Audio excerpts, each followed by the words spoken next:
साल 1980 और 90 के समय में मेक्सिको के कुछ इलाकों में अनजान जानवर देखने का दावा किया गया था। ये जानवर भेड़ बकरियों का खून पीता था और वहाँ के चरवाहे इस जानवर से बहुत परेशान थे। अब इस बात में कितनी सच्चाई है ये तो नहीं पता, पर इसी मिथिकल जानवर पर बेस्ड ये फिल्म बनाई गई है।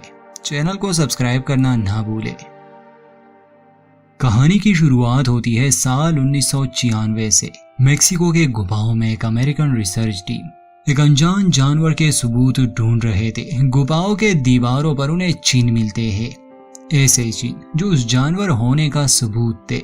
ये खोज एक अमेरिकन वैज्ञानिक रिचर्ड क्विन लीड कर रहा था। वो बाहर अपने टेंट में था, तभी उसका एक वर्कर भागते हुए आता है, ये चिल्लाते हुए कि हमें वो जानवर मिल गया, आप बिल्कुल सही थे। ये सुनते ही रिचर्ड भी उन गुफाओं में चला जाता है और उनके सामने था वो जानवर जिसे स्पेनिश में चुपाकाब्रा कहते हैं। साइज में ये छोटा लग रहा था, मगर सच तो ये था कि ये बस एक बच्चा था। रिचर्ड इसे मारना नहीं चाहता था, बल्कि उसने इसकी तलाश करने में बहुत मेहनत की थी और बहुत से लोगों ने इस खोज में पैसा लगाया था। अब समय आ चुका था उन्हें सच से रूबरू कराने का। मगर इससे पहले कि ये इस जानवर को पंजरे में बंद कर दे, गुफाओं में इसकी माँ भी थी। वो अचानक से इन पर हमला कर देती है। रिचर्ड को वो दूर फेंक देती है और अपने बच्चे को लिए वो इस गुफाओं से निकलने की कोशिश करने लगी। रिचर्ड फ्लायर गन से उसका एक पंख भी जख्मी कर देता है। ये जानवर कुछ टाइगर की तरह लग रहा था, मगर इसके पर भी थे। ये उड़ सकता था क्योंकि रिचर्ड ने उसका एक पर जख्मी कर दिया था, इसलिए उसे उड़ने में मुश्किल पेश आ रही थी और ये लोग इसे हर हाल में पकड़ना चाहते थे। ये अपने गाड़ियों में इसका पीछा करते हैं। ये जानवर बहुत होशियार था। खैर, सड़क पार करते समय ये गाड़ी से भी टकरा जाता है। बच्चे को कुछ नहीं होता, मगर माँ जख्मी हो जाती है। जब ये लोग इस जानवर का पीछा नहीं छोड़ रहे थे तो माँ अपने बच्चे को एक जगह छुपा देती है और खुद उन इंसानों का ध्यान अपनी तरफ आकर्षित करके उन्हें दूसरे दिशा में ले गई। रिचर्ड कामयाबी के करीब पहुंच चुका था, मगर अभी तक उसने ये साबित नहीं किया। उसे एक नाखून मिलता है और कुछ पर। यहाँ से सीन शिफ्ट होता है कैंसस शहर पर, जहाँ हमें एलेक्स दिखाया जाता है। एलेक्स स्कूल में था। लंच टाइम पर एक लड़का उसे परेशान कर रहा था। यही हमारी कहानी का मेन कैरेक्टर है। एलेक्स ज्यादा खुश नहीं लग रहा था। घर आने के बाद उसका अपनी माँ से भी झगड़ा हो जाता है, क्योंकि एलेक्स को ना तो स्पेनिश पसंद थी ना ही मैक्सिको, और शायद यही वजह थी कि बाकी बच्चे उसे परेशान किया करते थे। एलेक्स के पिता कैंसर से मर गए थे, इसलिए एलेक्स बहुत अकेला था। अब उसकी माँ चाहती थी कि वो मैक्सिको जाए, वहाँ कुछ दिन बिताए और अपने परिवार को जान ले, क्योंकि एलेक्स आज से पहले वहाँ नहीं गया था। ना चाहते हुए भी एलेक्स को वहाँ जाना पड़ा। एयरपोर्ट पर उसके दादा उसे लेने आते हैं, जो काफी मजाकिया थे। खैर, एलेक्स भी पहली बार उनसे मिल रहा था, इसलिए वो इतना खुश नहीं था। एलेक्स के दादाजी का नाम डेमियन है। रास्ते में डेमियन को पता चलता है कि अपने पिता को खोने पर एलेक्स बहुत उदास रहता है और उसे स्पेनिश भी नहीं आती। असल में उसने सीखी ही नहीं। डेमियन एक गांव में रहता था। वो एलेक्स से कहता है कि तुम्हारे कजन भी आए हैं जो तुम्हारे साथ समय बिता सके।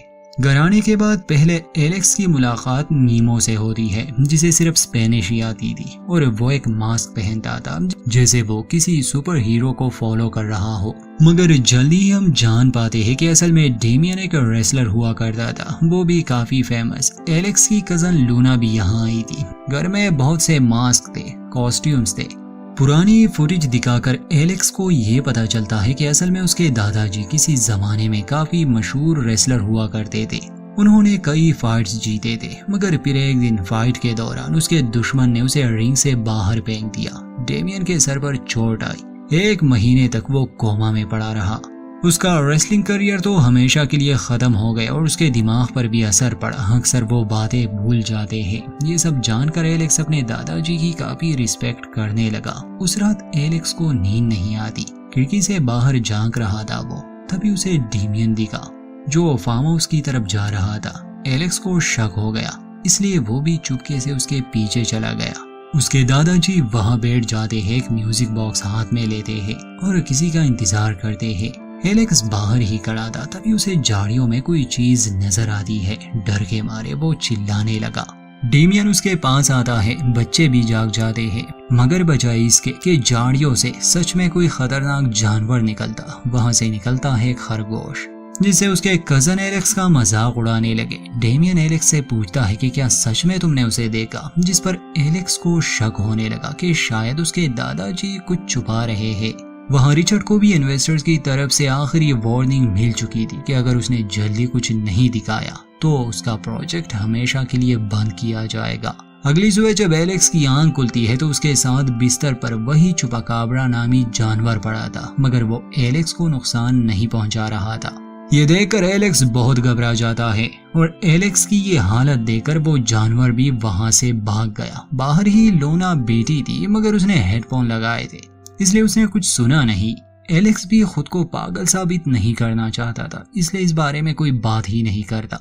लूना बताती है कि दादाजी गायब है, हमें उन्हें ढूंढना होगा। इसलिए ये तीनों बच्चे मार्केट में जाते हैं। वहाँ तो डेमियन नहीं था। वापस आते समय वो रास्ते पर इन्हें मिल जाता है। उसके पास एक बकरी थी और उसे कुछ भी याद नहीं था कि वो यहाँ क्या कर रहा है। खैर जल्द ही उसे याद आने लगा कि उसे घर जाना होगा। वापस आते समय ये लोग देख लेते हैं कि वो अमेरिकन टीम उस जानवर के खोज में लगी है। डेमियन को पता था इनके आने का मकसद क्या है, मगर बच्चे अभी तक इस बात से अनजान थे।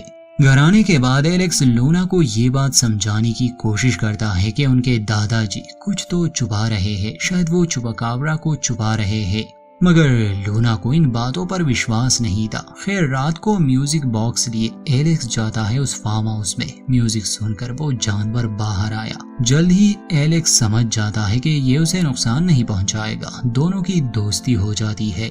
एलेक्स उसके खाने के लिए कुछ मीट लाता है, मगर ये जानवर बहुत ही होशियार था। ये बदले में एलेक्स को भी खाना देता है, मतलब एक मरा हुआ चूहा। मगर एलेक्स कहाँ वो खाने वाला था।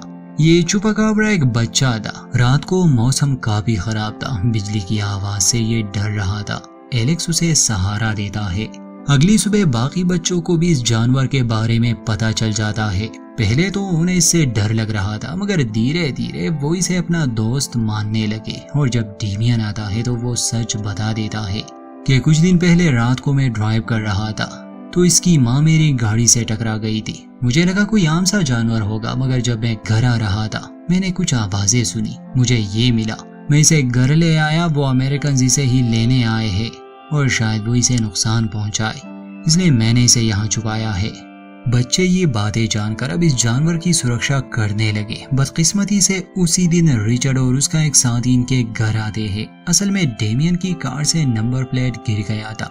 रिचर्ड ने मालूम कर लिया था कि वो डेमियन का है। वो घर की तलाशी लेना चाहता था, मगर डेमियन इसकी इजाजत नहीं देता, बल्कि उसे धमकी देकर भगा देता है। एलेक्स और चुपाकाब्रा की दोस्ती गहरी होती जा रही थी, मगर उसे उड़ना नहीं आता था, इसलिए नीमो उसे उड़ना सिखाता है। आहिस्ता आहिस्ता एलेक्स को यहाँ अच्छा लगने लगा। एक दिन उसके दादाजी उसे उसके पिता के बारे में बताते हैं कि जब मैंने रेसलिंग छोड़ दी मैंने उसे सिखाई। वो मेरा एक होनहार शागिर्द था, मगर फिर उसे तुम्हारी माँ मिल गई और उसने ये सब छोड़ दिया। अपने पिता की बातें सुनने पर एलेक्स को अच्छा नहीं लग रहा था। ये देखकर डेमियन समझ जाता है कि एलेक्स के अंदर बहुत गुस्सा है। उसे सबक सिखाने के लिए वो उसे कुश्ती लड़ता है। वो जानता था कि शायद इससे वो अपना गुस्सा बाहर निकाल सके, मगर एलेक्स उसकी बात नहीं मान रहा था। अंत में जब उसे हद से ज्यादा गुस्सा आने लगा, धक्का देकर वो अपने दादाजी को रिंग से बाहर धकेल देता है, जिससे वो गिर जाते हैं और बेहोश हो जाते हैं। डॉक्टर को बुलाया जाता है। कुछ समय के लिए उसकी याददाश्त जा चुकी थी। उसी दिन रिचर्ड आता है जो फार्म हाउस से चूपा को ले जाने वाला था। वो उसे बेहोश कर देता है। बच्चे कोशिश करते हैं उसे बचाने की, मगर वो उसे नहीं रोक पा रहे थे। एलेक्स आता है दादाजी के पास, उसे जगाता है और कहता है कि आपको चूपा को बचाना होगा। उसकी याददाश्त जा चुकी थी। एलेक्स दिमाग चलाता है और उसे कहता है कि आपका दुश्मन यहाँ आ चुका है, जिसने आपको रिंग से बाहर फेंक दिया था। डेमियन जल्दी से अपना मास्क और कैप पहन लेता है और बाहर जाकर रिचर्ड से दो हाथ करता है। डेमियन था तो एक पहलवान, इसलिए बच्चे और डेमियन रिचर्ड की कार चुराकर वहां से भाग जाते हैं। रिचर्ड अपनी टीम को खबर करता है। असल में ये लोग उस जानवर को अपने घर पहुंचाना चाहते थे। एलेक्स डेमियन से पूछता है कि आपने इसकी माँ को किस दिशा में जाते देखा था ताकि ये लोग इसे भी वहाँ ले जाए, मगर उसे सही से कुछ याद नहीं था। जब वो जानवर खुद बाहर आता है कार से तो वो एक तरफ जाने लगा, जिससे ये लोग समझ गए कि ये अपने घर का रास्ता जानता है। चलते चलते एलेक्स और चूपा एक गहरी खाई के करीब पहुंच जाते हैं। उसे उड़ना नहीं आता था, इसलिए वो एक पाइप के सहारे आगे जाने लगा। इतने में एक टाइगर आता है एलेक्स पर हमला करने। एलेक्स उन पाइप्स पर चढ़ जाता है। उसे बचाने डेमियन तो पहुंच गया, वो उस टाइगर को भगा देता है, मगर वापस आते समय एलेक्स पर वो पाइप टूट गया। वो गिरने लगा, मगर चूपा मदद के लिए आता है। अब उसने उड़ना सीख लिया था। अपने दोस्त की मदद करता है, उसकी जान बचाता है। सभी एक साथ थे कि फिर से रिचर्ड वहां पहुंच गया। वो जानवर को बेहोश कर देता है और बाकी सबको धमकाता है कि पीछे हटो। इस बार डेमियन और बच्चे मजबूर थे। रिचर्ड बेहोश जानवर को गाड़ी में रख देता है और जैसे ही वो जाने लगा, उस छोटे जानवर की मदद के लिए पूरा का पूरा परिवार पहुंच जाता है।